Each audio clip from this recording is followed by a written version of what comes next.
Mercedez Lucke-Benedict show, and we are so happy that you are listening to the show. And tonight's guest is, what's the word? I think he's stupendous. He's spectacular. He's inspirational. He is Papa Stro. He's not just Papa Stro, but he's the maestro. His name is Rob Kellum. Have you heard of him? I have a feeling you might have. But just in case, I've invited him here. And Rob, can you tell us a little bit about yourself? I know there's so much about you that we could talk for hours, I'm sure. But maybe you could just introduce yourself somehow to the audience. Well, first of all, thank you for having me. I'm really blessed to be here with you all. Name is Rob Kellum. No, thank you. Known to the professional wrestling world as the maestro, Papa Stro, and also in the acting world as well. I'm a person of many hats, if you will. I do a lot of things, and I've always been that way. I've been diverse in things I've gone into, whether it be theater, whether it be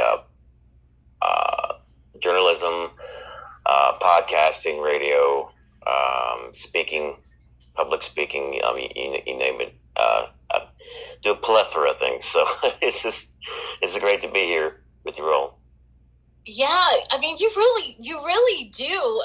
Okay, so I always, I to be honest with you, I mean, I had not heard of you until I saw you on with Bill Bean and Warrior Mode. But just because I hadn't heard of you doesn't really mean anything, because, I don't watch a lot of television, and I know that my sons always loved wrestling, and my one son especially loves wrestling. So I'm sure, he knows all about you. But it was so fascinating to me to watch you as you came on with Reverend Bill Bean on Warrior Mode. And as each week, I just kept hearing you talk about your faith and just a little bit about yourself each time. So that's truly what gravitated me to you, is because I just had to find out more about you. And so I did. I found out. I went and looked you up, and I read all about you, and I looked at all your things, and it's just really fantastic, actually. Your career has spanned a long time. Can you tell me when it first began? When did you decide to be in professional wrestling? Well, professional wrestling is pretty much a lifelong passion of mine. I knew I wanted to be a professional wrestler, way in my younger years. And, just like any other wrestling fan at the time, grew up admiring some of the legends of the industry, and inspired me to, make that big next step into pro wrestling. I mean, I was, growing up, I was in academics, athletics, you name it, a bunch of things, but pro wrestling was always that passion that never went away. So, I stuck with it, and I know my theater teacher, musical teacher, one time, she had a little heat with me at the time because, I pursued pro wrestling. She wanted me to pursue more in the theater, that sort of thing. But when she found out how theatrical pro wrestling was, and how I was making what I did pretty theatrical, and when I got into acting for film, she forgave me for a little bit of heat some of those years. So, it's all good, right? So. Right. And you know what? But all of it, works together. I remember in high school, and I was always into acting and theater and music at a young age. So I understand. And it's through life, you really use those skills when you get into this type of entertainment business. So when was your first actual professional acting job, like in a movie? In the film, actually, yeah. I made an appearance on an episode of One Tree Hill, if you recall this series, One Tree Hill, and which that led into other positions and extra positions and that sort of thing, and it, which turned into eventually actual roles and cameos. So for short films, features, more series, etc. So it was just like a snowball effect. Once you get in the acting game, it's just a lot of ways, just like anything else, is word of mouth. I mean, one person tells the other person about you, and it just snowballs, and that's just like any other business or anything in life. It just news travels fast, especially in this day and age, right? So. I know, especially this day and age. Yeah. Well, so it looks like you won an award. So you definitely are an incredible actor. Can you tell the audience about that? I know that there's an award you won for. Was it a current film? I don't know the year on it. I've won a few awards. Okay. Been very blessed with that, actually, and even going as to be nominated for Best Actor by the Cannes World Film Festival, which is one of the biggest film festivals in the world. So that was huge. That's huge. That was for the role of Dr. Arkham in the DC fan film The Devil's Daughter, Harlequin Story. And so it's going into the film. I mean, we're doing it for a good cause, like Gracious Hands, right? You help domestic victims, that sort of thing. So, a very reputable group. But we had no idea that the film was going to get the accolades that it did. So,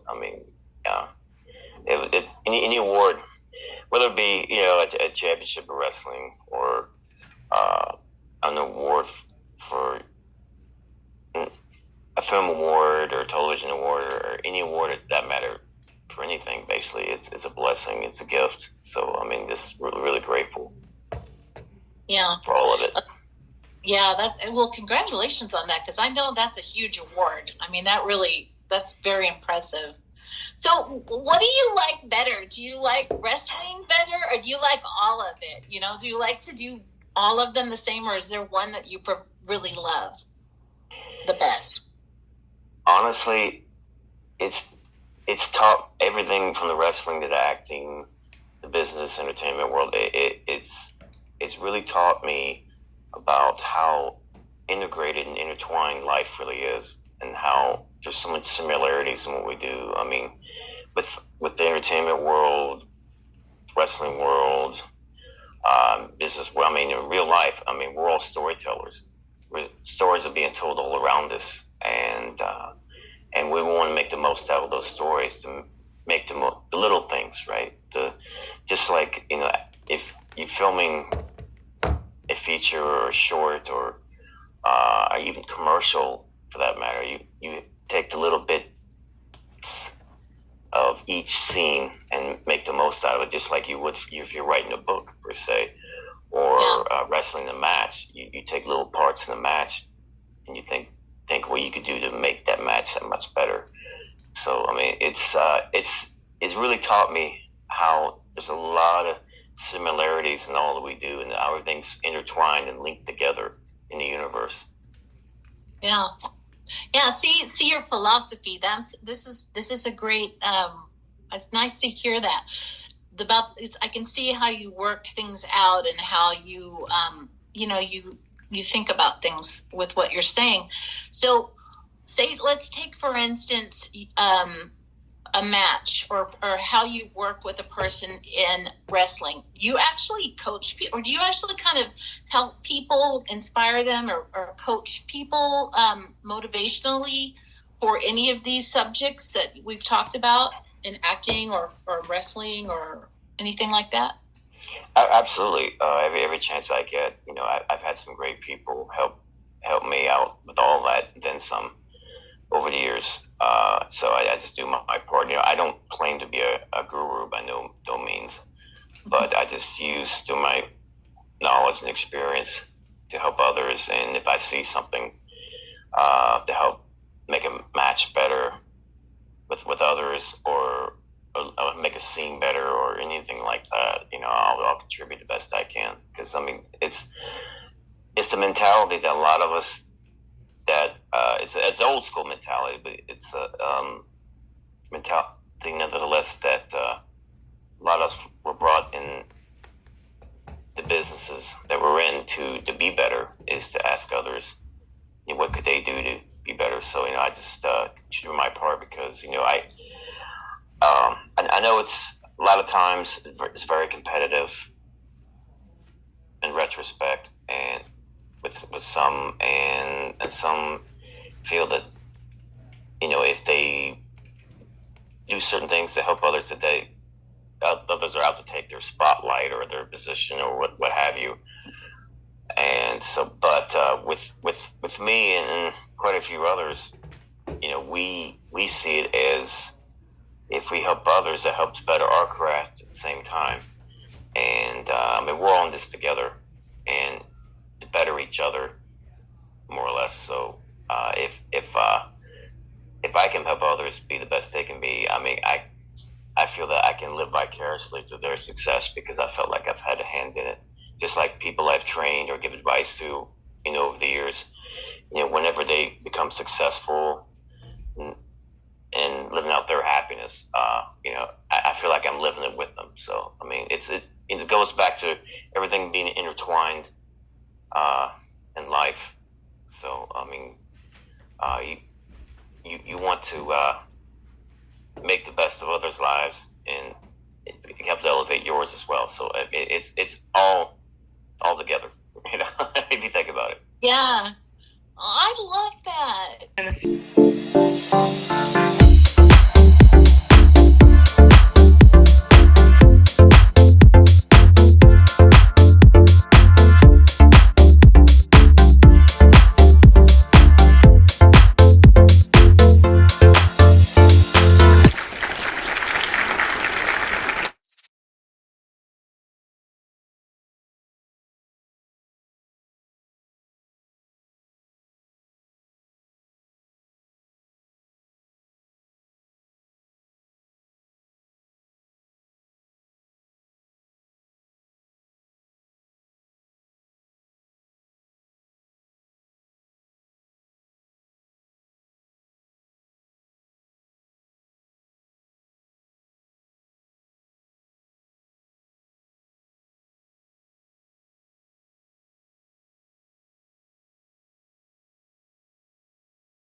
You have just heard part of the interview with Tessa Morrow from Paranormal Prowlers podcast. Be sure to listen to the full interview over on Spreaker with the Web Radio Network. This is Mercedes, the Mercedez Lucke-Benedict Show. Thanks you so much for listening.